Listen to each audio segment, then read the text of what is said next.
Hello everyone, আসসালামু আলাইকুম। সবাইকে ওয়েলকাম জানাচ্ছি টেকনিক্যাল অ্যানালাইসিস ইনস্টিটিউট বিডিতে। টেকনিক্যাল অ্যানালাইসিস ইনস্টিটিউট বিডিতে আমি একটি ছোট প্লেলিস্ট আকারে মানে ছোট শর্ট ভিডিও আকারে একটা সিরিজ চালু করছি, যেখানে আমি বলবো ট্রেডিং এ আমরা যে ভুলগুলো করে থাকি এগুলো নিয়ে।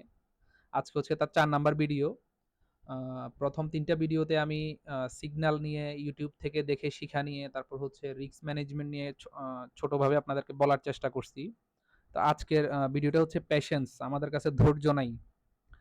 আপনি যেকোনো ট্রেডিং মানে হচ্ছে বিজনেস। আপনি একটা যারা এক্সপার্ট আছে তারা বলবে যে ট্রেডিং হচ্ছে একটা বিজনেস। ট্রেডিং কোনো অন্য কিছু না। এটাও একটা বিজনেস। আপনি যদি একটা বিজনেস স্টার্ট করেন বা আপনি যেকোনো কিছু স্টার্ট করেন, এটা এস্টাবলিশ হইতে আপনার ৬ মাস ১ বছর সময় লাগবে। আপনাকে ওটার পিছনে সময় দিতে হবে। কিন্তু ট্রেডিং এ আমরা ওই ধৈর্যটা ধরি না। আমাদের কাছে ওই প্যাশন্স টা একদমই নাই বা একদমই থাকে না। আমি আমি যখন নতুন ছিলাম আমার কাছে ওই ঘাটতিটা ছিল। আমার ৪-৫ বছরের ট্রেডিং মার্কেটের যে আমার এটার পিছনে আমি লেগেছিলাম, লেগে আছি। এজন্যই আমার কাছে এই ক্যাপাবিলিটি যেটা এটা আসছে। ধৈর্য ধরার, ধৈর্য রাখার ক্যাপাবিলিটি আসছে। তো সেটা হচ্ছে আ ট্রেডিং এ আপনাকে অবশ্যই ধৈর্য ধরতে হবে, ধৈর্য ধরে শিখতে হবে এবং আপনি যদি এরকম মনে করেন যে আপনি ১ মাসে লাখপতি হয়ে যাবেন, ১ বছরে কোটিপতি হয়ে যাবেন বা ১ মাসে আপনি অনেক টাকা কামাবেন। আপনার টাকা যেটা আছে এটাকে আপনি দ্বিগুণ, ৩ গুণ, ৪ গুণ করে ফেলবেন। এটা যদি সম্ভব হইতো বাংলাদেশে যে কোটিপতিরা মনে করেন যে আরো কোটিপতি বিশ্বে এত বিলিয়নিয়ার আছে তাদের টাকা শুধু ডাবল ট্রিপল হইতো। ঠিক আছে?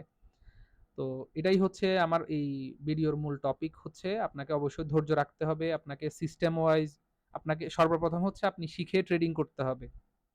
আপনি যদি না শিখে, না জেনে, না বুঝে ট্রেডিং করেন, আপনাকে আজকে থেকে ইমিডিয়েট আপনার ট্রেডিং স্টপ করে দেওয়া উচিত। আপনাকে শিখার পিছনে সময় দেওয়া উচিত। আপনাকে শিখতে হবে।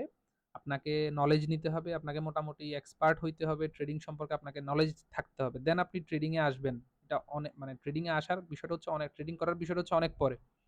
আর যখন আপনি যদি ট্রেডিং করে থাকেন, আপনার কাছে যদি পেশেন্স না থাকে, আপনি শুধু লস করতেছেন, তারপরেও আপনি ট্রেডিং আবার করতেছেন, স্টপ করে দেন ভাই, সব শেষ হয়ে যাবে। তো ট্রেডিং এ আমরা যে ভুলগুলো করছি, আজকের ভিডিওর টপিক হচ্ছে পেশেন্স। যাদের কাছে পেশেন্স নাই তারা যেকোনো একজন যারা ট্রেডিং করছে ভালো প্রফেশনাল তাদের শরণাপন্ন হয়ে তাদের থেকে আপনি অ্যাডভাইস নিতে পারেন। তাদের থেকে আপনি শিখতে পারেন, জানতে পারেন। তো পেশেন্সটা খুবই ইম্পোর্টেন্ট, ঠিক আছে? ট্রেডিং এর জন্য। তো পরবর্তী ভিডিওতে দেখা হবে আরো একটা টপিক নিয়ে। তো সবাই ভালো থাকবেন। আসসালামু আলাইকুম।